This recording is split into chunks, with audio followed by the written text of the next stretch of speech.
Então vamos rapidinho aqui no processo, nos aspectos proféticos e messiânicos.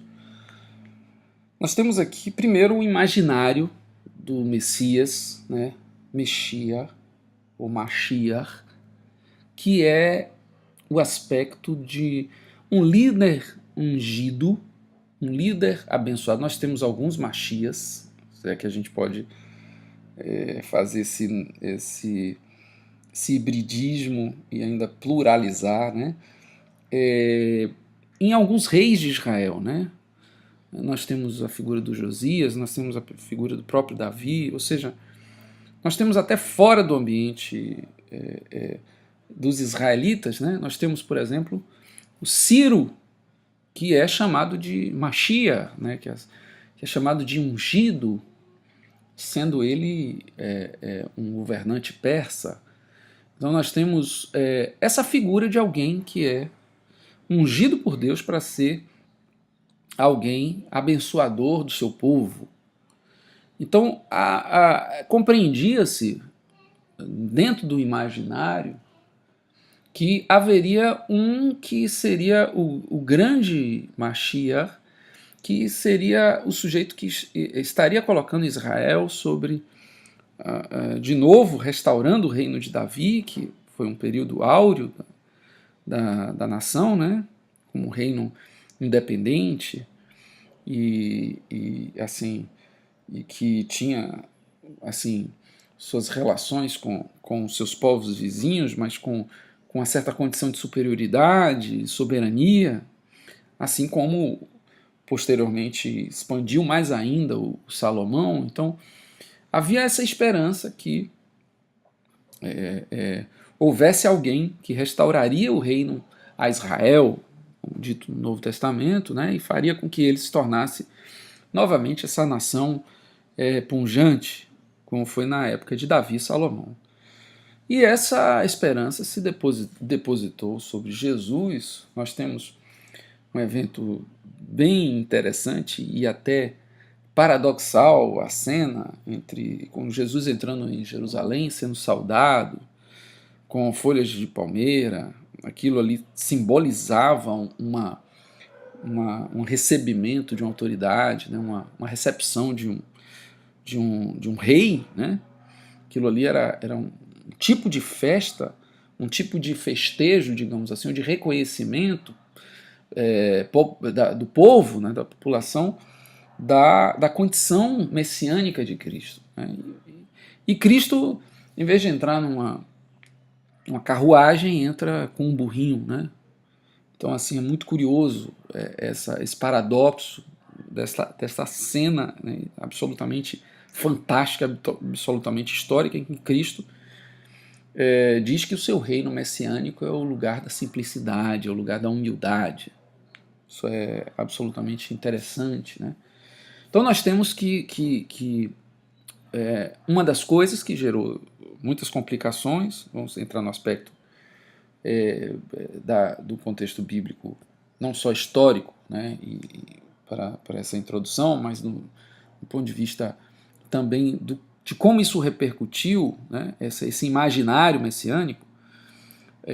A expectativa sobre Cristo, então, era essa, e boa parte do que assim, houve de decepções, talvez de discípulos como Judas, provavelmente era um zelote, participava de uma facção política, é porque isso pareceu não se cumprir. E está aqui, então, as questões relacionadas à nossa situação da teologia sistemática, exatamente localizar que a forma do exercício messiânico de Cristo, no momento da sua aparição, né, encarnação, e no seu ministério, foi de estabelecimento de um sujeito que foi ungido por Deus, mas foi ungido por Deus não para assumir um reino terreno naquele momento, pelo menos.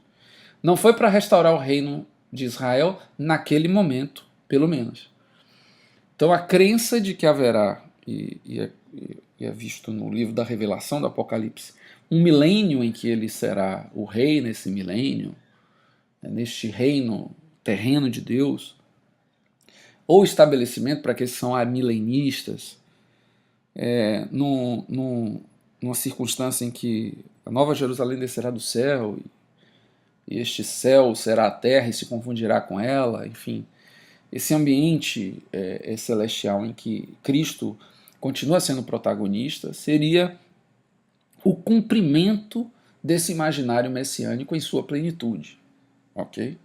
Então a plenitude desta promessa, deste imaginário, se cumpriria obviamente exatamente numa condição superior, né? No que a gente chama de parúzia, a sua vinda, sua segunda vinda, estabeleceria em algum momento posterior a ela essa condição, né, que completaria o imaginário messiânico.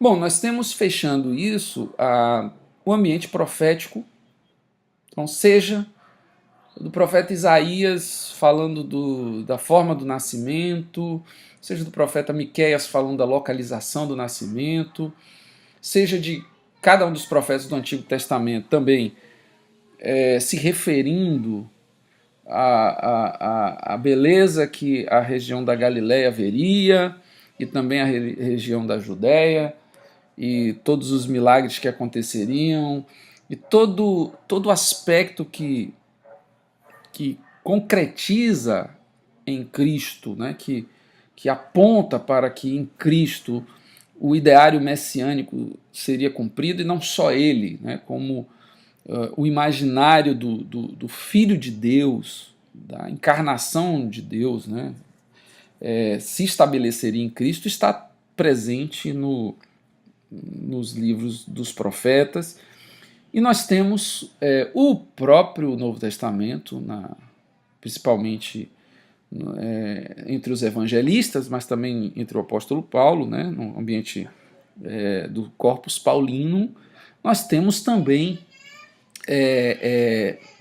assim, transportes do Antigo Testamento ou do Novo Testamento para o Antigo, né, na direção de tirar, de dizer muito claramente que ali estaria se cumprindo a profecia. A exemplo, por exemplo, do que o próprio Cristo, lendo o profeta Isaías, diz: olha, o Espírito do Senhor está sobre mim, né, pelo que me ungiu para fazer tudo aquilo que ele fez. Então, dentro desse ambiente, tanto neotestamentário, se apropriando das profecias, quanto do Antigo Testamento, subsidiando esse imaginário, tanto do ponto de vista messiânico quanto da manifestação do Filho de Deus, é absolutamente claro e notório.